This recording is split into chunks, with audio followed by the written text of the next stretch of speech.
underwear and overalls. A lot calmer through there this time. This morning they were really wild in there. But you could hear that noise before as the car was crashing out. Basically that's the car, there's some part of the car crashing out in the bottom. Again there, the suspension being worked really hard on this bumpy surface. Gets a little bit tighter here, a couple of hairpins to get through, and very loose gravel there. One of the few sections where there is some loose gravel in the stage. For the most part, as we said, it is that hard, packed gravel surface that's almost like concrete. Bit more loose stuff there, scrabbling to grip as they pull away. Yeah, we've already had the first pass through. There's plenty of these sections here where there's a lot of rocks being pulled on, lots of bouncing the car around. Saw one of the SWRC runners spin out as well. It's not an easy stage to finish here in Jordan. It's not. You can see there, even just on that section, the darker bits where they're accelerating away. But the stage is so fast. As you said, there's a bit more greenery here than what we've had in previous stages, purely simply because it was so close to the River Jordan. Yeah, we are in the Jordan River Valley, one of the most fertile parts of Jordan. For the most part, it's desert everywhere, as we've seen already this week. And anyway, Mads is getting very close to the flying finish now. Let's have a look at what's going to be the benchmark. You can see the back of the flying finish board there that marks the start. Here we go. 5:37.8, that is our benchmark. Mats moves into the lead ahead of those three SWRC runners we've had already.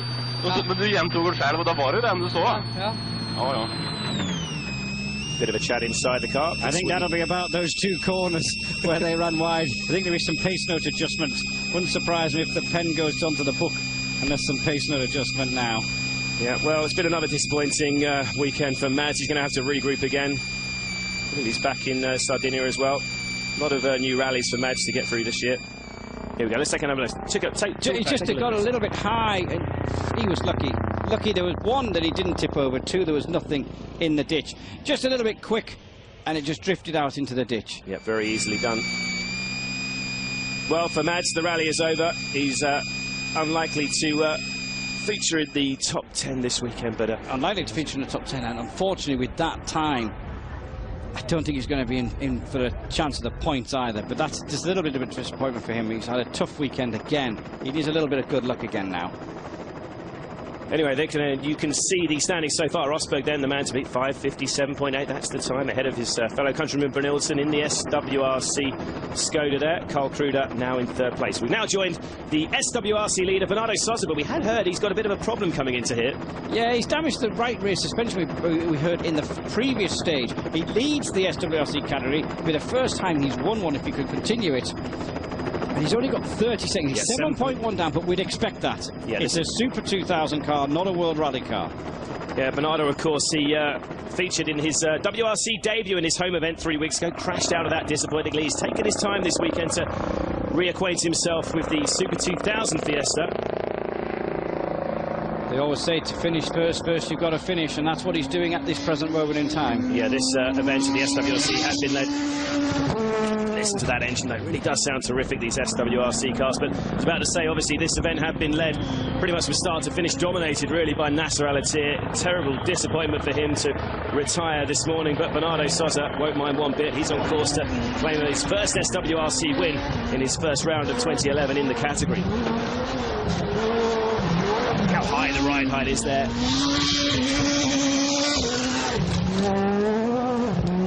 So much more higher revving than the World Rally cars. You can hear it out of that corner. Yeah, we talk about it a lot, but obviously these normally aspirated cars, they've got to carry that much more speed through the corners. They don't have the power to pull away out of some of these slower corners especially. He has an advantage of 30.1 over Carl Kruder. Now, Kruder has cleared the stage already, so we will know if Sosa wins the category when he completes the stage in not many more seconds' time. Yeah. Terrific aerial view here. You get a sense for what this rally is all about. You can just see the car lifting and ducking and diving on the suspension, under acceleration, under braking. Doesn't seem to have too much of a problem at the moment, does he? I know. Maybe he's fixed it, though. You know, if he had the spares in the car, they can change stuff that they have in the car. Anyway, Sosa's finished the rally, 6 minutes 2.6, so that should be his SWRC lead safe. So Carl Kruder takes second in that category, and Bernardo Sousa, a terrific result for the young Portuguese driver. He claims his first ever SWRC victory.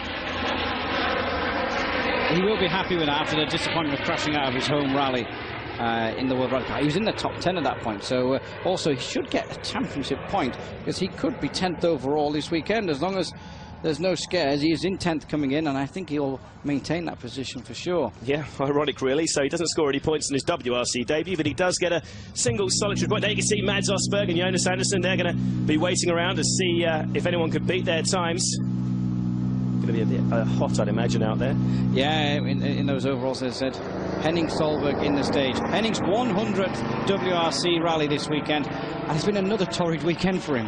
Yeah, I mean, this guy, what does he have to do to get a break this season? I mean, he's had a few mechanical issues, but this time it wasn't his fault. Rock damaged his engine yesterday, and that was the end of his first stage run. Look at the dust being thrown up behind Henning there. Wild. Minus 0.7. Yep. 0.7 quicker than Osberg at the minute. Yep, that's 7 tenths up on his fellow countryman then. That's the hairpin. Quite wide in the hairpin, wider than Osberg was. Yes, well, as we just said, it is Henning's 100th WRC event. Quite a landmark for the Norwegian. He's had 5 podium finishes. Still a good bet for a podium when he has a good run, but the guy's just not had much luck recently. His Jordan best was 4th 3 years ago. He's not going to get anywhere near that. Co-driven, of course, by Ilka Minor, long-time co-driver to Manfred Stoll.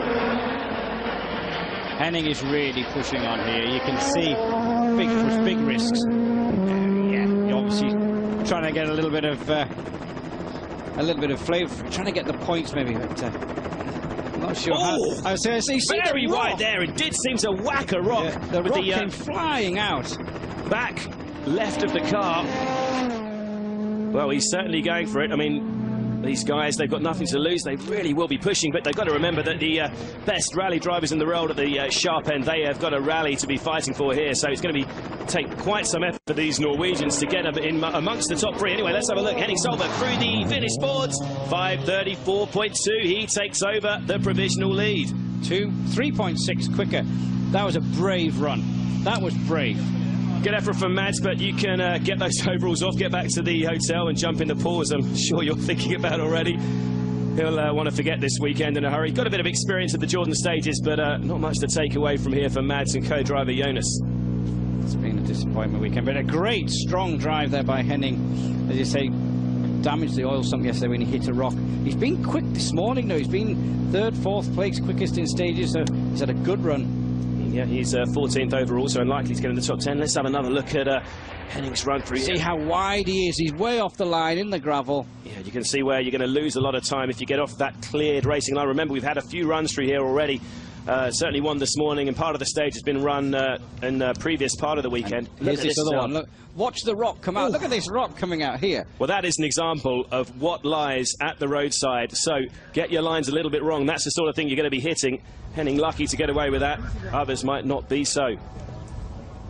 He just flicked it out with the rear wheel. So Henning Solberg now the man to beat. He's going to be waiting at the end of the stage to see what the rest can do. 5:34.2 ahead of Osberg. Brynildsen in that Super 2000 car. He's still in 3rd base at the moment. Anyway, now back in the stage is Dutchman Dennis Kuipers for the firm Power Tools World Rally team. 9th place currently at the moment. Let's see what Dennis can do in here. Different co-driver this weekend. Plus 6.1 he is. 6.1, so... Yeah, not going to threaten Henning's time at the moment, but... mind you, I don't think he would want to. He's in the points. He's got to get 2 points for himself. Yeah, this is... it's all very improving a lot. Remember, these just his first few outings in a World Rally car. Had a few outings in Super 2000 cars last year. He didn't get off to a great start, but he scored points in the last round in Portugal. He's 9th coming into this stage, so he's kind of gradually, you know... Listen to the sound of that Ford Fiesta RS. You can also see under braking how much the car droops down there, you see. It's all on the suspension. 200 millimeters of travel on the suspension up and down. And it's really tentative through some of these tighter corners. He doesn't want to throw away this point scoring opportunity he has here. I don't think we're going to see any heroics to try for power stage points. He's already got 2 on a plate in front of him.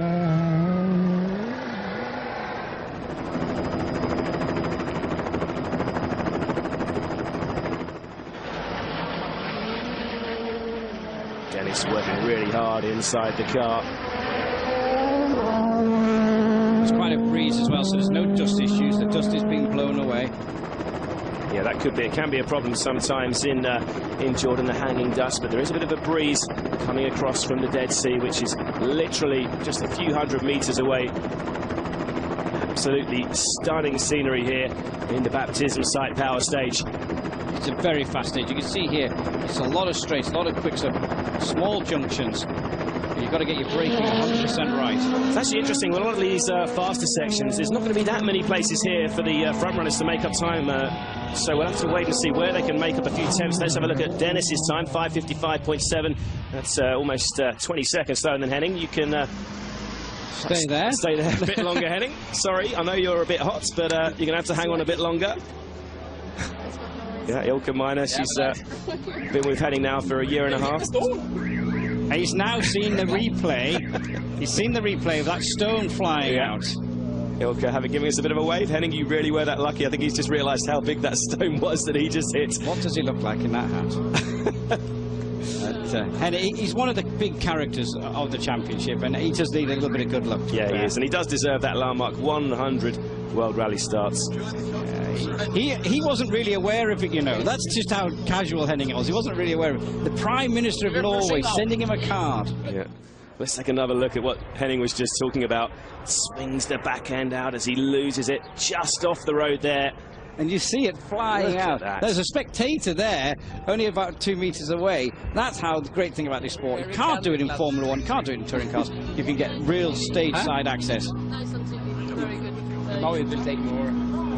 Oh, that's Michel Mouton enjoying the show, having a little chat. Obviously, the former Audi driver from the 80s, very close to winning the 1982 World Championship.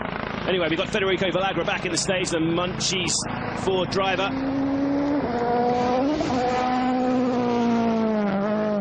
Two seconds down on Henning Solberg at the moment, so Henning's going to have to hang on a bit longer unless Federico can pull something out of the last sector. Again, Federico here, he's going for his championship points. He's currently in 7th place overall. Don't think he's going to be too concerned about any extras. Another rock being thrown up there from Federico's car. He is, of course, the Argentinian national champion 8 times running now. So Federico knows a thing or two about stages like this. It's going to be similar to the sort of rough terrain you're going to get in the South American stages as well. So Federico, he's nicknamed El Coyote, and he's got a good record here in Jordan as well. He finished 6th here back in 2008. You can just see in the dips and when those rocks are flying up how much punishment these cars get. Yeah, Federico, well, he's quite a campaigner, and he's got used to this new Fiesta RS World Rally car with unnerving speed. He's already had a couple of point scoring finishes. He's trying to listen out. I don't know what he's trying to listen for, but he's listening out. He's trying to hear when the car's getting close, maybe. And here we go. Federico is bearing down very quickly now. There he is, start of the flying finish. Let's see his time. He's slower than Henning. Henning stays out front. Another swig of water. He might need another bottle in a minute. Yeah, Federico slots into 3rd, 6.9 seconds off that fastest time. I think he'll be happy with that. Federico, though, finishes 7th overall in the championship as it rally, as it stands. So another good finish for Federico. I think Henning's probably definitely got another. So we can see, yeah, so Henning Solberg then the man to beat. Osberg still in 2nd. Villagra is slotted into 3rd. He's 6.9 seconds off that time from Henning Solberg. That's bumped Evan Brynilton, the leading SWRC runner, out of those top 3 point-scoring places in this power stage. Next car in the stage will be Khaled Al Qasimi. Khaled will be trying to just topple Henning, but I'm not sure whether Khaled will be able to manage that quite. Terrific views here of the Dead Sea in the distance there, and that's Israel and the West Bank across. It's quite a absolutely stunning scenery we have here at the Rally Jordan. There really is nothing like this on Earth, and as we said before, we're actually at the lowest point on Earth, around 400 meters below sea level. Quite a spectacular setting for a sporting event. Look at the cuts Khaled's taking here. This is his knowledge of these stages. Big cuts across. Yeah, Khaled Al Qasimi, of course, he knows these stages better than anyone. He is a former Middle Eastern champion and actually a former winner of the Jordan Rally, but before it joined the WRC, so it was quite a different event back then. have a view of the Dead Sea in the background there. You can see how close we are